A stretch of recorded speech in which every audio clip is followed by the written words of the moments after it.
Vamos agora prosseguir para essa graça saindo do Antigo Testamento, né? E entrando no Novo Testamento.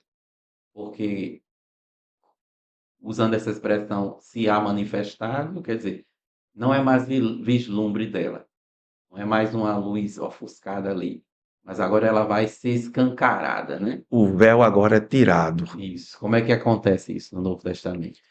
Isso acontece quando eu gosto muito de uma expressão que Paulo usa quando escreve às igrejas da Galácia, capítulo 4, versículo 4, quando Paulo diz que, vindo a plenitude dos tempos, Deus enviou o seu filho, nascido de mulher, nascido sob a lei. Então Deus preparou um momento específico para que o seu filho pudesse vir a este mundo, no ventre de Maria. E ali acontece o que João diz quando escreve o seu evangelho. João diz: "E o Verbo se fez carne e habitou entre nós". Então é nesse momento que a graça que estava oculta, ela passa a existir. É a partir dali. Por isso eu disse que a graça, ela não é um sentimento, não é algo abstrato. A graça é uma pessoa. A graça, ela é o próprio Cristo que se manifestou entre os homens. E não tem expressão mais forte para mim do que essa de que Paulo também, quando escreve a Tito, diz: ela se manifestou. Por isso falei que ela não passou a existir ali, como Cristo não passou a existir quando veio ao ventre de Maria. Cristo já existia, mas ele se torna homem. É como a graça encarnar-se e se manifestasse para que todos pudessem vê-la e desfrutar dela de forma pessoal e visível. É a graça personificada. Personificada, a palavra é essa. É dessa E forma. João tem esse cuidado, o apóstolo João, quando ele está começando a escrever, porque ele já diz logo que ele estava no princípio com Deus, né? Ele vai personificar a graça porque é Cristo. Então eu vou dizer logo onde é que ele estava, né? Ele já estava no princípio com Deus, Antes de ser manifestado. antes de ser manifestado, né? Versículo 14 que ele diz, né? E o Verbo se fez carne e habitou entre nós e vimos. Quer dizer, a partir da encarnação dele, aí a gente pôde ver, Sim, pôde se identificar, tornou algo concreto aos homens. sim, isso, identificá-lo como uma pessoa, né? Eles vimos sua glória como a glória do unigênito do Pai, cheio de graça e de verdade. Essa graça manifesta por muitas vezes, ela teve um encontro com homens e mulheres durante toda a trajetória de Cristo aqui. E um que eu julgo ser clássico é naquela mulher apanhada em flagrante adultério. Os religiosos trazem aquela mulher e a lançam aos pés de Cristo. E naquele momento, todo mundo está esperando que ela seja julgada e condenada. E Jesus, naquele momento, lança uma palavra Quer dizer, eles que, ainda estavam na lei, né? na lei, Na dispensação da lei. não tinham percebido ainda a graça manifestada. A graça estava ali na frente deles e eles não percebiam isso. Eles estavam dizendo para a graça aplicar a lei, Aplicar a o lei. rigor da lei, né? Isso, eles queriam ver a justiça sendo feita naquele momento. Mas vem a graça que está ali presente. E a fala de Jesus desmontou todo mundo, porque ele disse: se vocês querem que eu aplique, parafraseando, é o seguinte: qualquer um de vocês aqui que não tenha pecado algum, pode aplicar o rigor da lei sobre ela. Pode lançar pedra. Como a lei pede, a lei não diz para apedrejá-la, então pode apedrejar. Ninguém teve moral, ninguém teve coragem de aplicar a justiça da lei sobre ela. Por quê? Porque a lei também tem um aspecto. A lei, ela mostra que o homem é pecador. E todos aqueles homens foram acusados ali com a sua consciência, na sua moral, que a lei mostrava que eles eram pecadores, e a graça fez eles entenderem que nenhum deles era digno de aplicar a penalidade da lei sobre ela. Ele trata primeiro com os acusadores, depois ele se volta para a mulher. E aí ele se voltando para a mulher tem uma conversa muito rápida com ela e diz: seus acusadores, onde eles estão? Não tem mais nenhum aqui? Foram todos embora?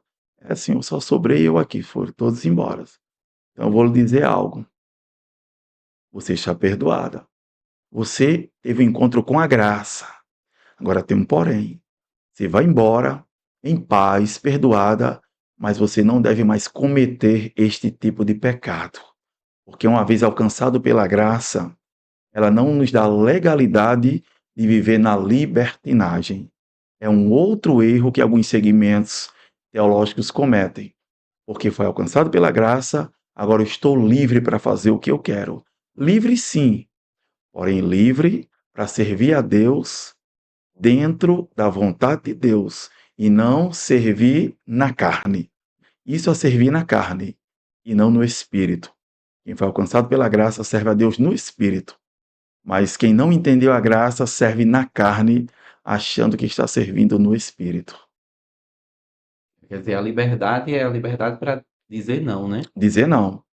Não somos livres nesse aspecto. Porque quem está praticando o pecado, ele se acha livre pelo fato de poder praticar o pecado, mas no final das contas ele é prisioneiro do pecado porque ele não consegue dizer não. Sim, E a liberdade em Cristo já possibilita que ele diga não. Por isso que ele é livre, não é isso? verdade. Desse jeito. Foi o que aconteceu com aquela mulher. Talvez aquela mulher tivesse uma vida promíscua. O texto não entra em detalhes quem ela era e como era a sua prática diária, mas ela foi pega num flagrante adultério. Tem algumas brechas ali que aqueles homens deixaram também, porque na verdade o intuito ali era pegar Jesus em alguma falha para condená-lo também. Então, de uma só vez, eles iam condenar Jesus e ainda condenar a mulher. Eram os dois de uma vez só. Mas terminaram eles sendo condenados. Eles quem saíram de lá todos envergonhados e condenados. Mas aí a mulher sai de lá com a consciência da seguinte forma: eu fui alcançada, então a partir de hoje eu estou livre para dizer não à prática pecaminosa, Muito bem. alcançado pela graça. Eu estava lembrando de uma outra mulher que também foi alcançada pela graça de Deus, que foi naquele jantar, né, que um certo Simão, o texto Sim, diz, né, deu e a mulher apareceu lá com um unguento, né, um vaso de alabastro, e aí derramou sobre os pés de Jesus, enxugava com o cabelo e beijava os pés dele, né, e lavava com as lavava lágrimas. com as lágrimas. E aí o anfitrião disse, se ele soubesse quem era, né, ia ver que é uma pecadora. Ele estava recriminando ela ainda com a mentalidade legalista. Sim, E Jesus conhecia, né, o coração, conhecendo o coração dele, aí fez aquela pergunta sobre os devedores, né? Um devia 50, outro devia 500, e nenhum dos dois tinha como pagar o Senhor, e o Senhor foi e perdoou aos dois. Aí ele perguntou quem amava mais, né? Quer dizer, a gente podia colocar ali o que devia 50 era Simão, né? O anfitrião. E quem devia 500 era a mulher. Aí ele diz: quem é que vai amar mais o perdoador? Diz: quem? Quem estava devendo mais, né? Porque foi mais perdoado. Aí Jesus faz aquela conclusão belíssima, né? Quando diz: eu entrei na sua casa e você não me deu água para lavar os pés e ela está lavando meus pés com as lágrimas. Não me deste ósculo, né? Não me isso. beijaste, ela não cansa de beijar os meus pés e enxugar com seus cabelos. Aí eu digo então que, agora eu vou parafrasear usando a sua expressão, né? Que a graça foi alcançada nela, né? Que ela alcançou, Foi, porque ela foi. muito amou, né? E foi muito perdoada. Então, na graça, você citou um aspecto que eu achei interessante. Essa graça, ela gera no coração do ser humano uma gratidão. E quem é grato tem desejo em agradar. Por isso, quem foi alcançado por ela tinha prazer em servir e agradar a Cristo, a ponto de abrir mão até da sua própria vontade só para agradar aquele que perdoou. Porque, na verdade, ninguém podia pagar a dívida. Nenhum dos dois. É, Nenhum dos dois. Um devia mais, outro devia menos. Mas, na verdade, nem quem devia menos, nem quem devia mais tinha condições de pagar. Dois devedores. isso. Que é Mas, aí onde o ser humano ele se iguala, não isso. é? Tem uns pecados que são mais consequentes do ponto de vista Ou até mais escandalosos também. escandalosos, Isso. né? Mas como o pecadinho e o pecadão, né? Ele não tem, o ser humano não tem condições de pagar por ele, porque ele já violou mesmo a lei, Verdade. então ele se iguala, né? É o que Paulo diz aos Romanos. Todos pecaram e destituídos estão da glória de Deus. Então, quando Paulo diz todos, ele está englobando todo o ser humano. Todos, todos. Não fica ninguém de fora. Embora alguns tenham uma vida moral mais menos complicada no meio da sociedade, outros já têm uma vida moral mais escrachada, mais complicada. Mas no final das contas, na régua de Deus, no nível de Deus, está todo mundo na mesma situação. Pecadores precisando desesperadamente da graça. Sem ela, não há salvação. E aí nós podemos já ir também ligar para expandindo a graça de Deus no Novo Testamento, né? Você falou ela aí no ministério de Cristo, né? A atuação dela ou a exposição dela nos escritos paulinos, né? Nas epístolas. Eu costumo colocar que a epístola aos Romanos é o maior tratado teológico sobre a graça de Deus. Quer dizer, É, ninguém escreveu algo tão sublime e tão grandioso sobre esse tema, né? Além daquele texto, ou maior que aquele texto, esse texto de Paulo aos Romanos. na verdade, me permita ser redundante, Deus deu a Paulo uma graça para escrever sobre a graça como nenhum outro escreveu, principalmente na carta aos Romanos. De fato, ela, do começo ao fim, é um tratado de profundidade em relação à graça que nenhum outro apóstolo recebeu isso de Deus, embora todos falaram sobre a graça. E vale Todos. salientar que, já, como você disse aí, né? Para deixar muito claro, quando a gente diz assim, o maior tratado sobre a graça de Deus que já foi escrito, e quem escreveu foi o apóstolo Paulo, mas a gente sabe que não foi Paulo, né? É a pena de Paulo, né? É a tinta da pena de Paulo, é o estilo de Paulo, né? Tem toda a personalidade do apóstolo ali, não foi ele, foi o Espírito Santo, É né? verdade. Então isso explica o porquê que foi, porque Deus deu a ele, né? E não deu ao outro. E se alguém fizer a pergunta, por que que Deus não deu isso a Pedro, não deu a João, só deu a Paulo? Aí a resposta é essa palavra: graça. É a graça. Ele simplesmente quis fazer assim e o fez.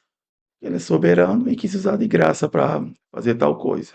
Aí naquele versículo que você disse para mostrar a régua de Deus em todos, que é 3 e 23, né? Isso. Todos pecaram e destituídos estão da glória de Deus. No versículo seguinte, ele já apresenta a solução, porque ele diz: sendo justificados gratuitamente pela Pela graça. graça. Agora, gostei desse termo, gratuitamente, porque de fato, quando algo é gratuito, é porque eu não paguei por ele para receber.